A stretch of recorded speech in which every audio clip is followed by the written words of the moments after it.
Okay, so we'll be looking at the lecture for inheritance part 2, right? So part 2, right, is only for H2 biology, all right? So if you are considering dropping to H1, then after you have dropped, this whole set of notes is not for you anymore. And if you haven't decided, right, then maybe you can take a look at this whole set of notes, at this whole set of lecture, right? You find that what is covered is too difficult, and then maybe there's another reason for you to consider dropping to H1. All right. Okay, so we will start off with autosomal linkage and introduction of what is autosomal linkage. Okay, so autosomal linkage is when we have two or more genes found on the same autosomal chromosome. Right? So we're looking at autosomal chromosomes, not sex chromosomes, right? Because sex chromosomes, specifically the X chromosome, right, that would be sex-linked. Okay, so for autosomal linkage, and obviously we are looking at autosomal chromosomes. Okay, so in the previous inheritance topic, right, for a normal, say, dihybrid inheritance, what we have considered so far are genes, two genes, right, if it's dihybrid, two genes found on different chromosomes, okay, but for autosomal linkage, we'll look at two or even more genes found on the same chromosome, okay. So a bit more on the genetic diagram first. How do we represent the genotype, right, for autosomal linkage? This is how you draw the genotype. Right, so you see that there are two lines shown, right, besides the alleles. The two lines represent the two homologous chromosomes, okay? And because of this example, right, the dominant allele A, big A, and big B alleles are found on the same chromosome. So you draw the genotype like this with the big A, big B on the same line, on the same chromosome. Okay, and of course, small a, small b on the other on the other homologous chromosome, right? So you can draw it horizontally, you can draw it vertically, both are fine. Okay, so here just take note, right? A very common mistake that students make is that they put the alleles at the wrong place. Okay, so if you look at this one, right, even though it is also double heterozygotes, right, like this one, but the B alleles are exchanged, right, or they are on different chromosomes, right? So this wouldn't be the same genotype as this, right, because the big A is together with small b instead and not big B. Okay, and certainly, right, on the same chromosome, you wouldn't have two A alleles, which should be one A and one B.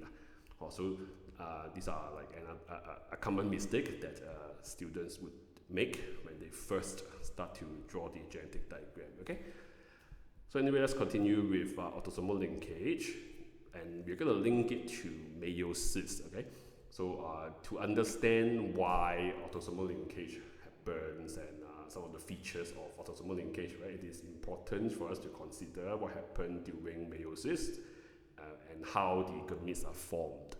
Right, so you might want to pause this video and do some of the drawing for the gametes that will be formed from this germ cell.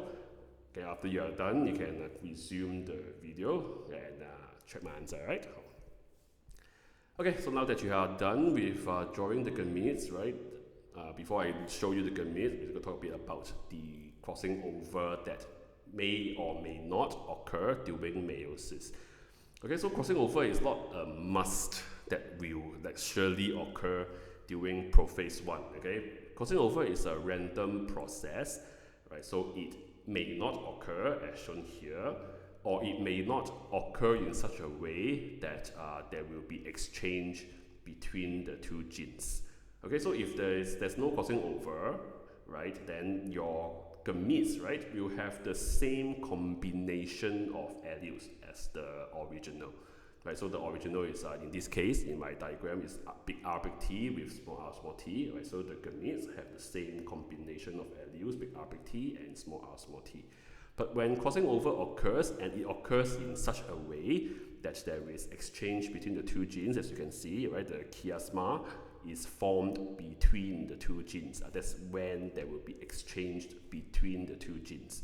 Right, this is not the only place where chiasma can form, right? So like I said, crossing over may occur but may not result in exchange. But anyway, if it occurs here, which result in exchange, then for the gametes formed, there will be 2 gametes that have the original combination of alleles and 2 gametes that have a new combination of alleles, right, with the big R small t and small r big T. Right? So this new combination of alleles, right, the term given is recombinant, right? It has recombined, right? So recombinant. Okay, so these are recombinant combinations of alleles. All right. So going back to the gametes that you should have drawn, right? If crossing over does not occur, then you should only have these 2 types of gametes, right, with the original combination of alleles, right? Big A, big B with small a, small b as well. Okay, but if crossing over occurs and occurs in such a way that there's exchange between the 2 genes, then you would have 4 different types of gametes, 2 with the original combination and 2 with the recombinant or new combination. All right. So when we look at autosomal linkage, right, because the 2 genes are found on the same chromosome, so we do not consider independent assortment anymore, right? Because independent assortment, if you go back to all the diagrams with independent assortments, right, you need to look at least 2 pairs of chromosomes, right? And so therefore, right, for the normal dihybrid that you have learned, when the genes are found on separate chromosomes, so 2 genes, at least 2 different chromosomes, right? So you can consider independent assortment when there are 2 pairs of homologous chromosomes. But for autosomal linkage, right, same chromosome, so only 1 pair of chromosome or 1 pair of homologous chromosomes. There's no consideration of independent assortment. Right, so the 2 genes on the same chromosome do not assort independently. Okay. So the 2 gametes, right, that are formed, that have the same combination of alleles as the original, right, those are called the parental gametes. Okay, and these 2 with the new combinations, right, like I said, these are called recombinant. Okay, so parental gametes have the same allele combination, right, as like the parent, then the new one is recombinant. So when the autosomal linkage inheritance, when we consider this, right, the parental gametes are more likely to be formed. Like I said, because again, crossing over may or may not occur, right?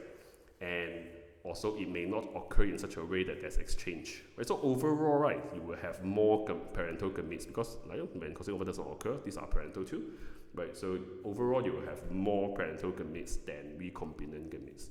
Okay, so going back to the one that you are more familiar with, right? 2 genes on different chromosomes, so the 2 pairs of homologous chromosomes, each with 1 gene. We can have the independent assortment with the 2 different arrangements here, right?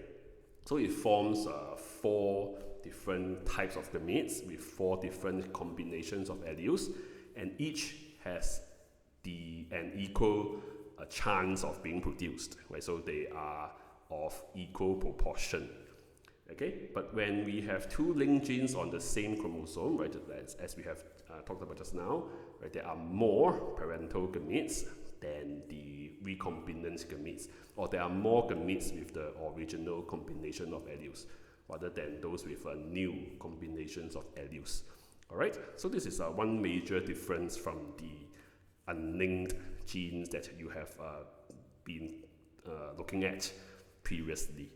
Okay? So do remember this when we look at the genetic diagram and how to do autosomal linkage questions, right? All these features will come back again, right? And we'll look at them again, right? So that's for the first lecture recording.